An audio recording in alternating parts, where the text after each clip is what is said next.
আলহামদুলিল্লাহি রাব্বিল আলামিন ওয়াসসালাতু ওয়াসসালামু আলা আশরাফিল আমবিয়াই ওয়াল মুরসালিন ওয়া আলা আলিহি ওয়া আসহাবিহি আজমাইন আম্মা বাদ।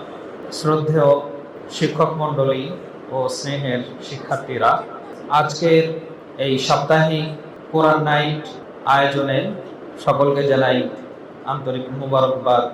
তো আমাদের ধারাবাহিক আলোচনা চলছিল এমন এক আবেগ ব্যক্তিকে নিয়ে, যে ব্যক্তি সম্পর্কে মহান আল্লাহ তাআলা কোরআনে কারীমের মধ্যে একটা সূরা অবতীর্ণ করছেন। সেই সূরাটি হলো সূরা লুকমান।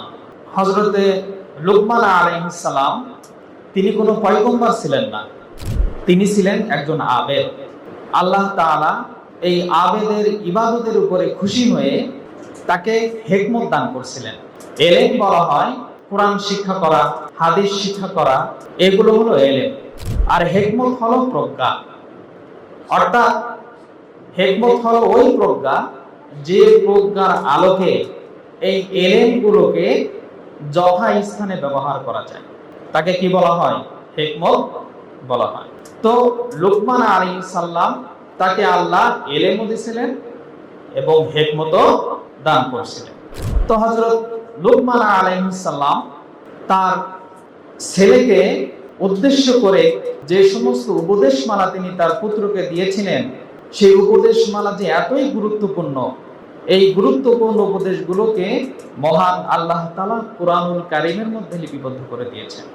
লুকমান আলাইহিস সালাম তার পুত্র যেন ঈমান ও আকীদার সাথে জিন্দেগি বসর করতে পারে, ছেলে যেন গুমরাহি হয়ে না যায়, গুমরাহ পথে না চলে যায়, পথভ্রষ্ট না হয়ে যায়, সেই কারণে তিনি বিভিন্ন সময়ে ছেলেকে উপদেশ দিতেন।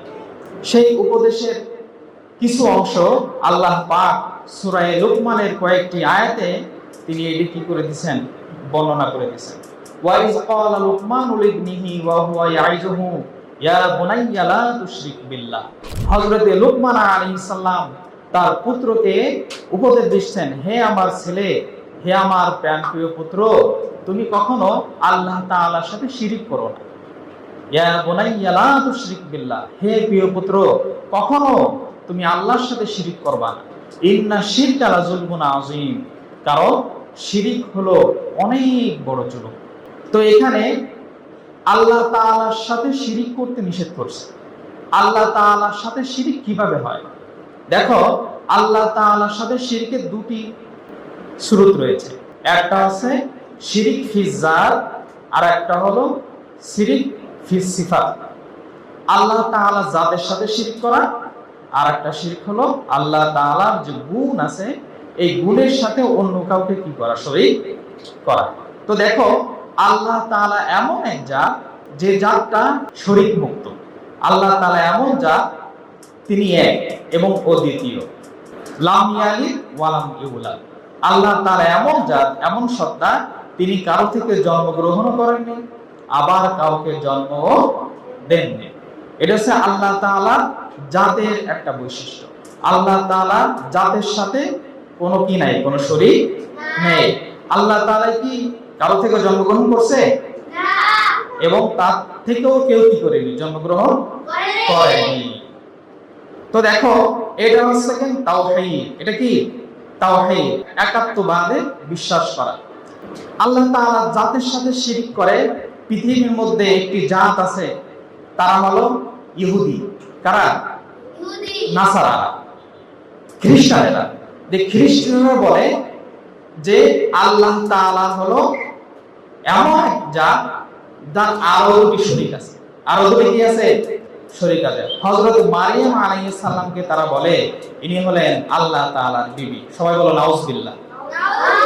এবং হযরত ঈসা আলাইহিস সালামকে তারা বলে ইনি হলো আল্লাহ তাআলার পুত্র। সবাই বলো নাউজুবিল্লাহ। তাহলে খ্রিস্টানদের আকীদা হলো আল্লাহ তাআলার আরো শরীক আছে। কি আছে? শরীক আছে। আল্লাহ তাআলার বিবি আছে, আল্লাহ তাআলার পুত্র আছে। অথচ মহান আল্লাহ তাআলা কোরআনে কি বলছেন? লাম ইয়ালিদ ওয়া লাম ইউলাদ, আমি কারো থেকে জন্মগ্রহণ করিনি এবং আমার থেকেও কি করেনি, কেউ জন্মগ্রহণ করেনি। তাহলে আল্লাহ তাআলার বিবি সাব্যস্ত করা, আল্লাহ তাআলার সন্তান সাব্যস্ত করা, এগুলো হলো শিরিক। এগুলো কি শিরিক। একে বলা হয় শিরিক ফিজ জাত। শিরিক ফিজ জাত, আল্লাহ তাআলা জাতের সাথে কাউকে শরীক করা। আর একটা শরীক হলো আল্লাহ তাআলার যে গুণ আছে, আল্লাহ তাআলার যে সিফাত আছে, এই সিফাতের সাথে অন্য কাউকে কি করা, তুলনা করা। উদাহরণস্বরূপ বোঝো যে আল্লাহ তাআলার একটি গুণ আছে, তিনি হলো রাজ্জাক। তিনি কি? রাজ্জাক, রিজিক দাতা। আল্লাহ তাআলা রিজিক দাতা। আমাদের রিজিক দেন কে? আল্লাহ তাআলা। আল্লাহ তাআলা রাজ্জাক, রিজিক দাতা। হ্যাঁ, সমস্ত মাখলুকাতকে আল্লাহ তাআলা কি দেন? রিজিক দেন। তোমরা পড়ছো না, ওয়া মিন দাব্বাতিন ফিল আরদি ইল্লা আলাল্লাহি রিজকুহা। জমিনে এমন কোন প্রাণী নাই, এমন কোন প্রাণী নাই যে প্রাণীর রিজিকের জিম্মাদারি আল্লাহ তাআলা নেন। আল্লাহ তাআলা হর মাখলুককে রিজিক দান করেন। আল্লাহ তাআলা হলো রাজ্জাক। আল্লাহ তাআলা রাজ্জাক। এখন যদি তুমি মনে করো যে আমার রিজিক দাতা আমার বাবা, আমার রিজিক দাতা আমার বাবা, আসলে কি রিজিক কি বাবাই দেয় না আল্লাহ পাক দেয়? আমার তোমার সকলের রিজিকের জিম্মাদারি আল্লাহর হাতে। আল্লাহ তাআলা আমাদের রিজিক দাতা। তবে আমাদের রিজিকটা আমার তোমার সকলের পিতার যে উপার্জন আছে, এই উপার্জনের মধ্যে আল্লাহ তাআলা দিয়ে দিয়েছেন। এরপর ওই পিতার উপার্জন থেকে আল্লাহ তাআলা আমাদের কি ব্যবস্থা করছেন? রিজিকের ব্যবস্থা করছেন। তাহলে প্রকৃত রিজিক দাতা কে? আল্লাহ। তাহলে আমাদের রিজিক দাতা কে?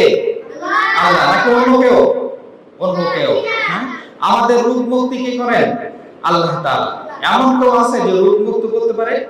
ডাক্তার কি আমাদের শিফা দেয় না আল্লাহ দেয়? ঔষধ কি আমাদের শিফা দান করে না আল্লাহর হুকুমে রোগ মুক্ত হয়?